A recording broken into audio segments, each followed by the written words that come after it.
For nearly 50 years, one case remained shrouded in mystery. Its clean disappearance so precise, so absolute, that it became the very definition of an unsolvable enigma. Jimmy Hoffa, a towering figure in the American labor movement, vanished in the middle of the day, leaving behind only unanswered questions. There was no body, no eyewitness, no physical clue. But now, in a development hardly anyone anticipated, an overlooked detail from decades ago has reignited the investigation, leading to what could be the most pivotal breakthrough yet: a disregarded site, an unlikely observer on 4 legs, and a timeline riddled with inconsistencies. Something doesn't align. What if everything the public has believed about Hoffa's disappearance is fundamentally flawed? Stay tuned, because what investigators have uncovered after all this time is profoundly disturbing. And it may just rewrite everything we thought we knew. The morning of July 30th, 1975, began routinely for Jimmy Hoffa, who had no idea it would mark his final known moment alive. Wearing a navy blue blazer and a neatly pressed white shirt, with his signature slicked-back hairstyle immaculately styled, Hoffa left his simple home in Lake Orion, Michigan. His destination was the Machus Red Fox, a quiet but upscale restaurant in Bloomfield Hills.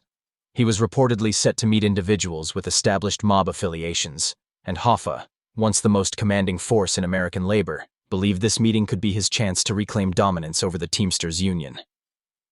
As hours passed and Hoffa failed to return or reach out, alarm set in. By that evening, his maroon 1974 Lincoln Continental turned up deserted in the restaurant's parking area. The engine had gone cold. There were no indications of forced access or violence. His briefcase, wallet, and other personal effects were gone, including his keys. Not a single bystander reported anything suspicious. If there had been any surveillance cameras, they either hadn't functioned or yielded no helpful footage. It was as if Hoffa had simply evaporated. The crime scene presented an eerie level of sterility. No shoe prints, no blood, no broken glass. Nothing that would imply a confrontation, or even a departure. Detectives on the case were struck by the unnatural stillness of the scene. It was, in every sense, a public vanishing act with no trail. The complete absence of physical evidence baffled authorities and ignited a wildfire of speculation. At that time, forensic tools were far more primitive than today, meaning the lack of witnesses or tangible proof brought the investigation to a screeching halt almost immediately.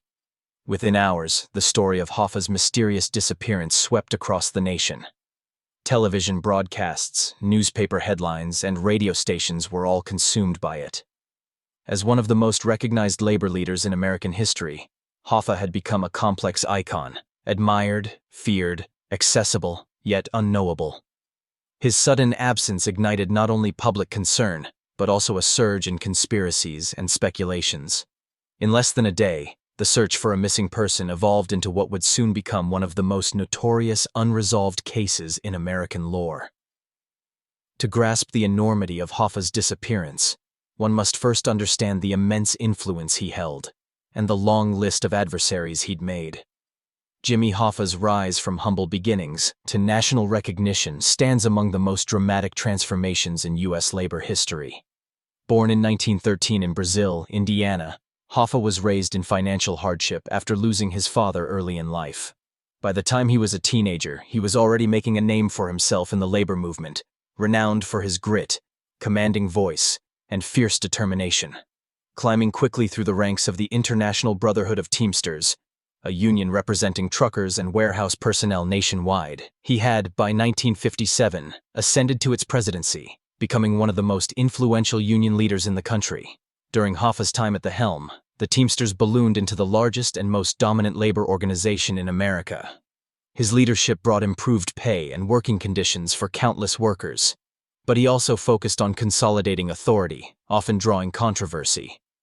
While many admired him for his relentless advocacy, his tactics were often confrontational, and his affiliations raised eyebrows. Particularly troubling were his deep connections to organized crime figures.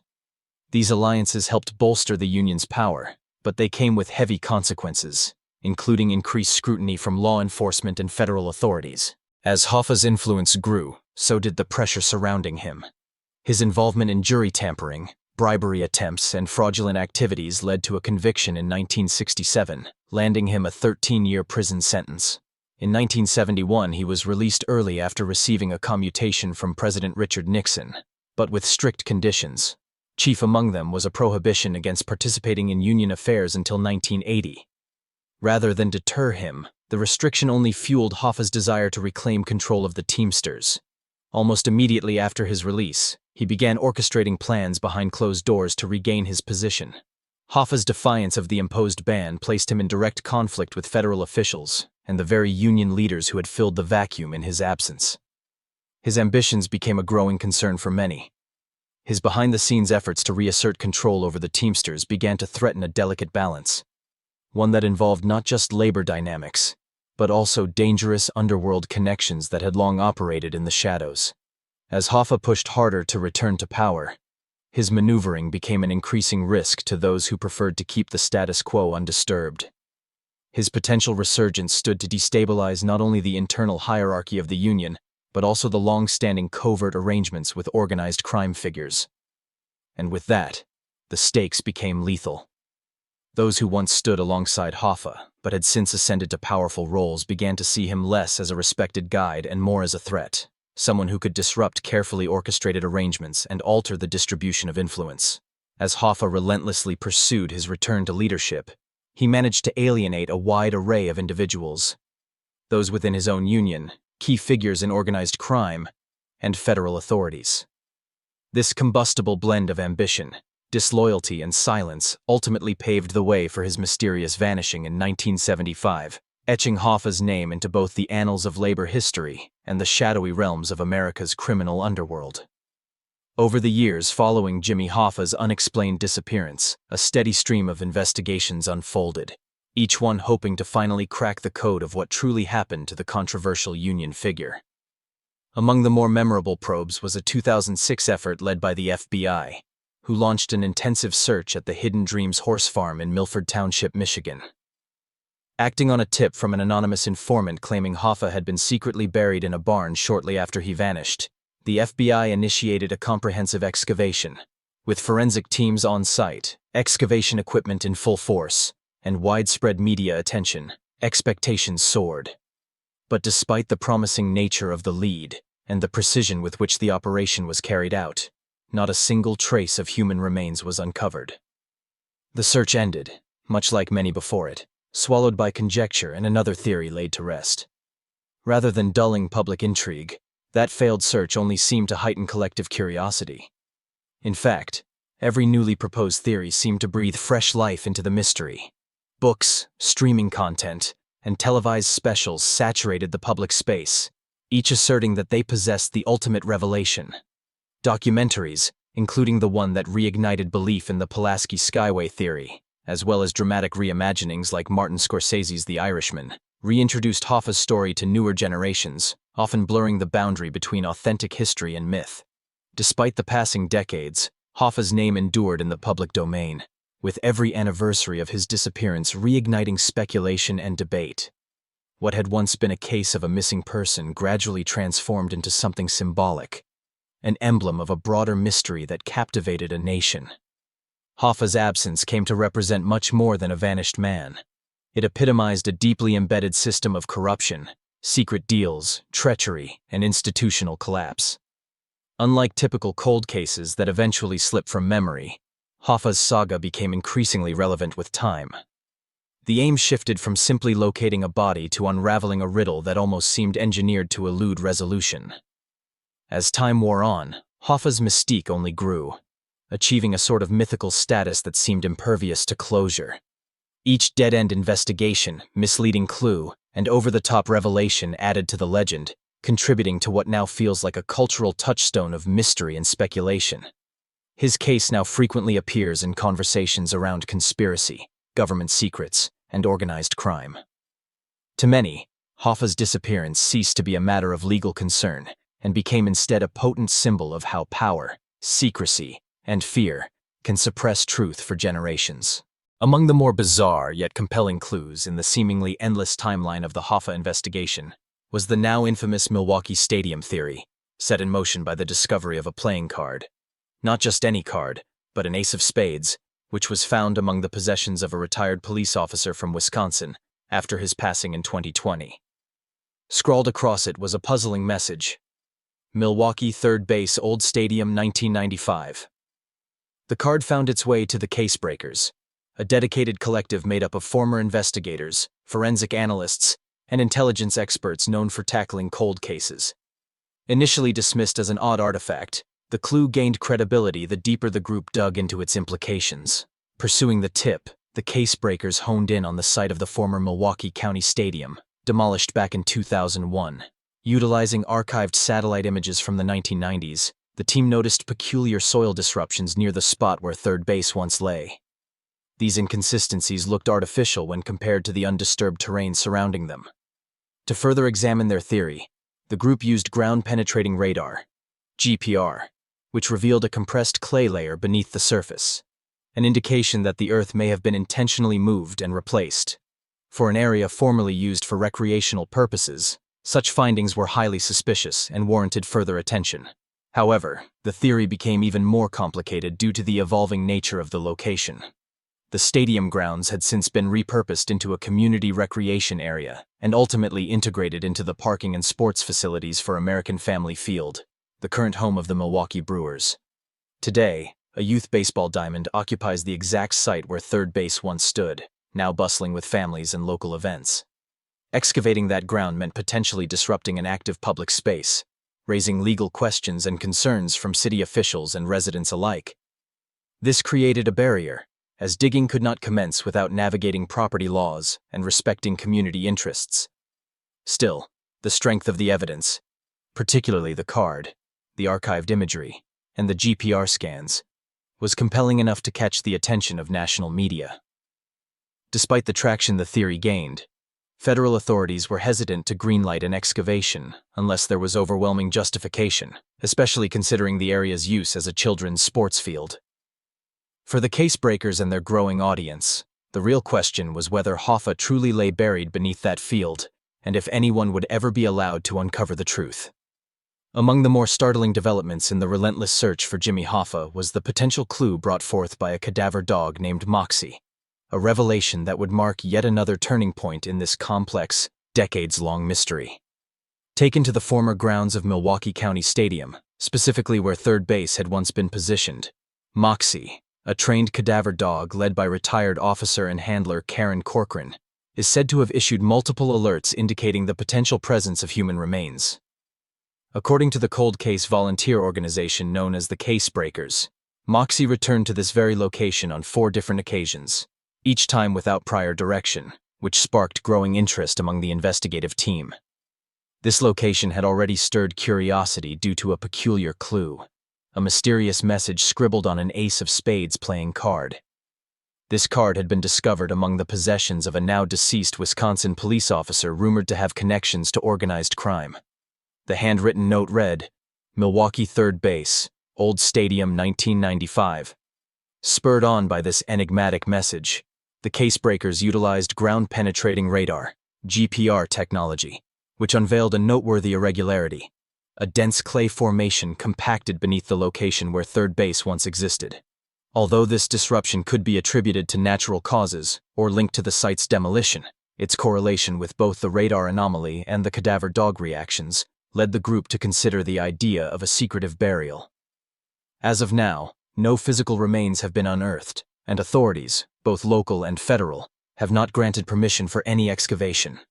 Nonetheless, the Casebreakers have proposed a minimally disruptive soil analysis method to detect potential indicators of human decomposition. This proposal remains under consideration and has yet to be approved as of the time of this writing. Though still speculative, the intersection of the playing card clue, the radar discovery, and Moxie's repeated alerts has reignited media interest and sparked fresh demands for a more thorough investigation. Investigator Jim Zimmerman, a member of the Casebreakers, mentioned that while their initial discussions with former stadium staff were cordial, those same individuals became increasingly reserved the moment Jimmy Hoffa's name was mentioned. This abrupt shift, while lacking a clear explanation, only deepened the group's suspicions. It must be stressed that no verified evidence has surfaced, and no sanctioned forensic review has confirmed the possibility that Hoffa's remains are buried beneath the former stadium grounds. Still, should the evidence prove credible, this location might represent the strongest lead in decades. a potential game-changer in a case that has intrigued the American public for nearly half a century. Beneath the surface of what appeared to be a promising development, however, lies a troubling inconsistency, one that could fundamentally alter our understanding of the mystery. The potential uncovering of Jimmy Hoffa's body underneath what used to be third base at Milwaukee County Stadium would be a revelation in itself. But the real twist came with forensic analysis. Scientific testing of the burial conditions, including the compacted clay and nearby substances, led to a startling realization. The burial did not occur in 1975, the year Hoffa disappeared, but rather around 1995. This time gap calls into question the long-standing belief that Hoffa was murdered and immediately buried shortly after vanishing. Instead, it hints that his remains were hidden elsewhere for 20 years before being secretly reinterred at the stadium site. This dramatic revision of the timeline opens the door to profound implications. If the body was reburied in 1995, it implies that individuals tied to the original crime, or at the very least those with knowledge of it, were still working to cover it up decades later.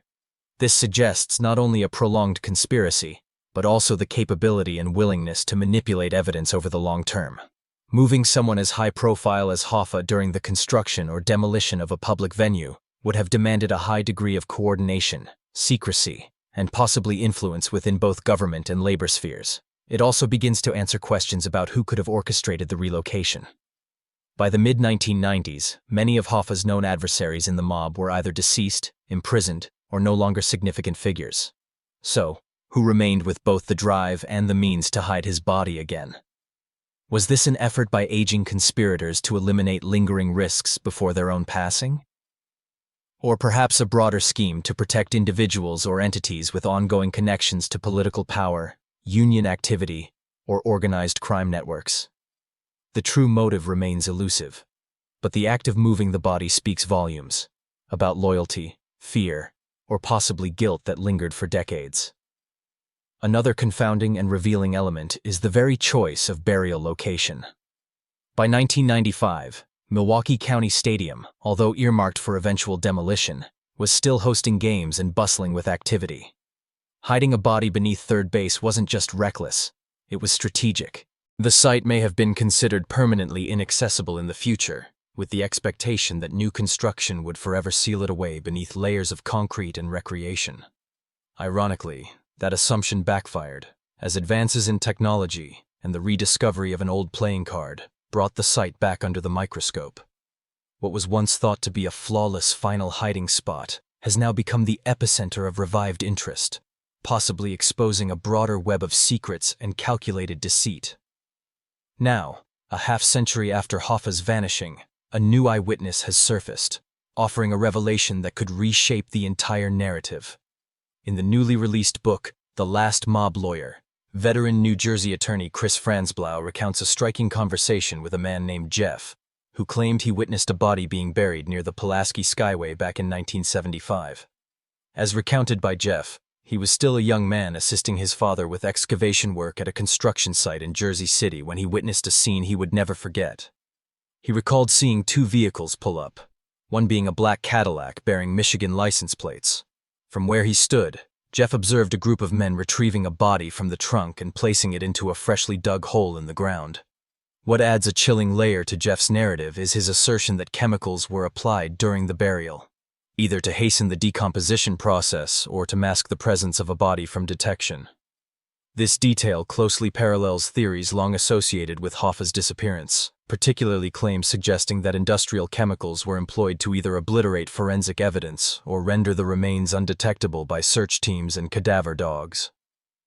Though physical proof from the site remains elusive, Jeff's detailed recollection significantly strengthens the long-standing theory involving chemical concealment, a narrative often discussed over the years, but never before corroborated by a specific eyewitness.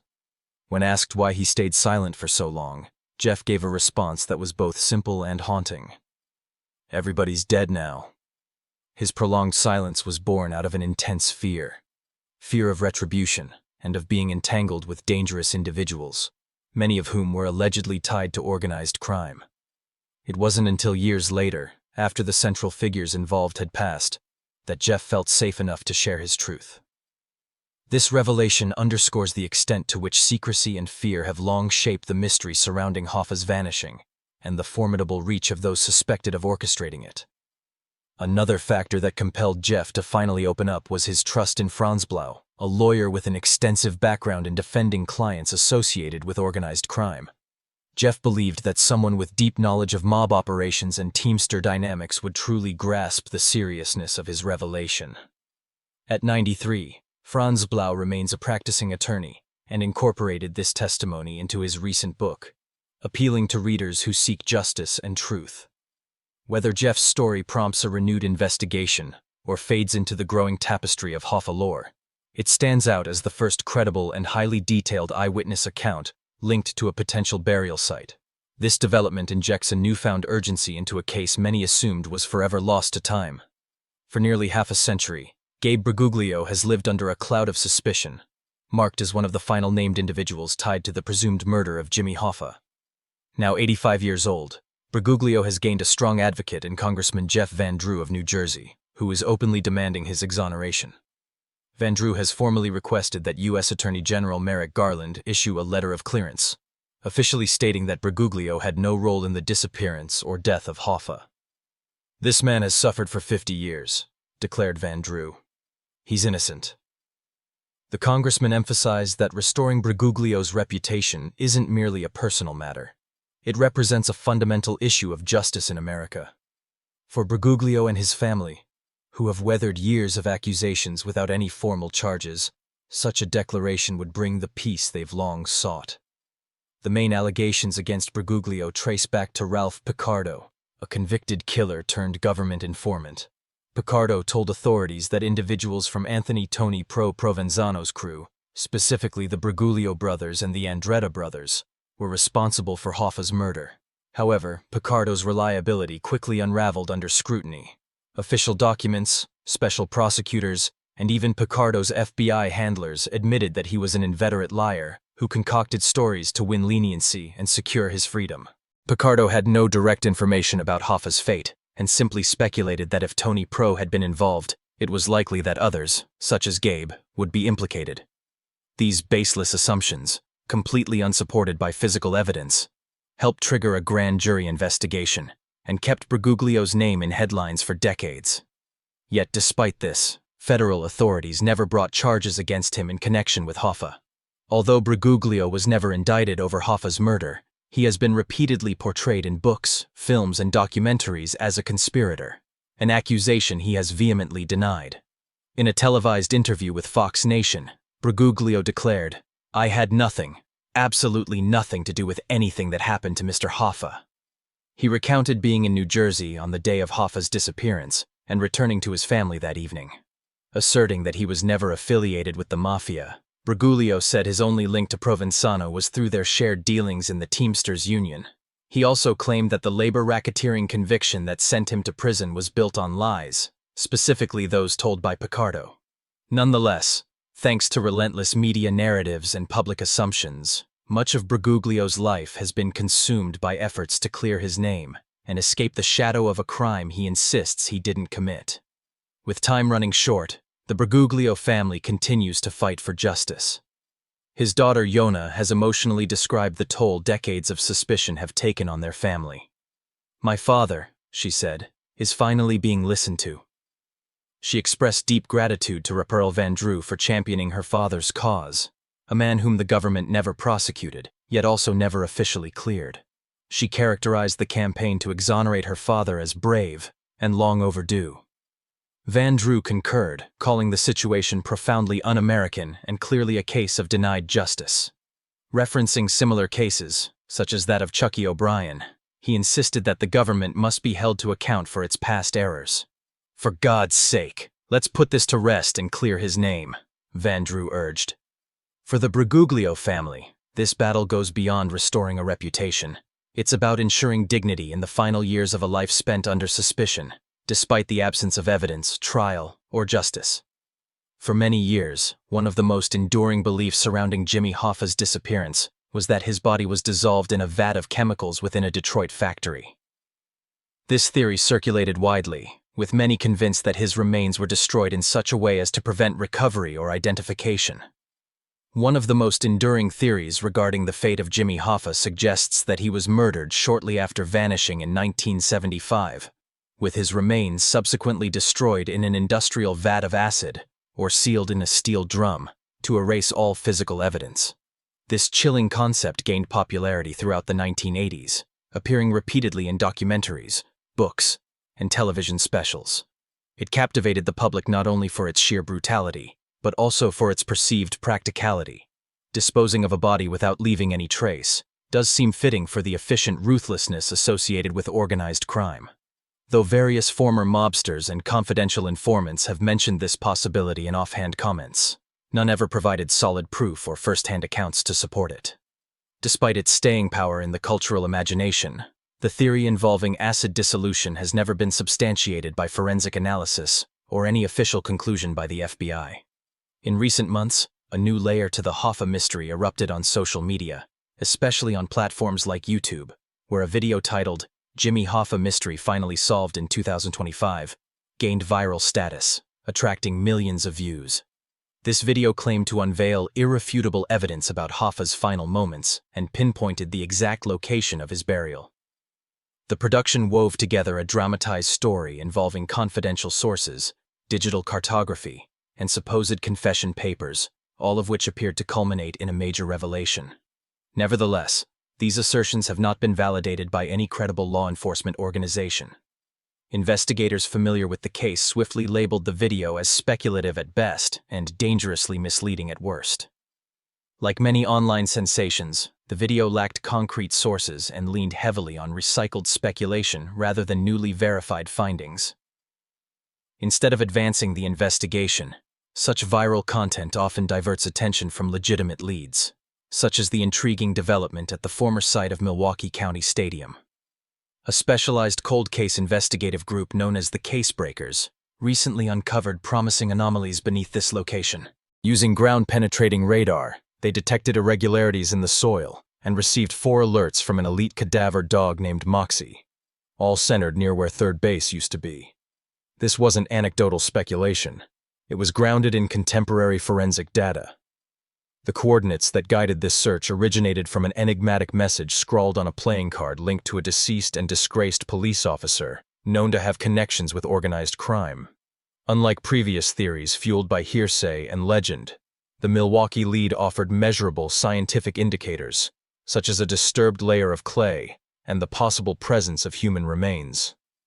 This stark contrast between myth and method highlights the growing divide between outdated assumptions and emerging scientific inquiry.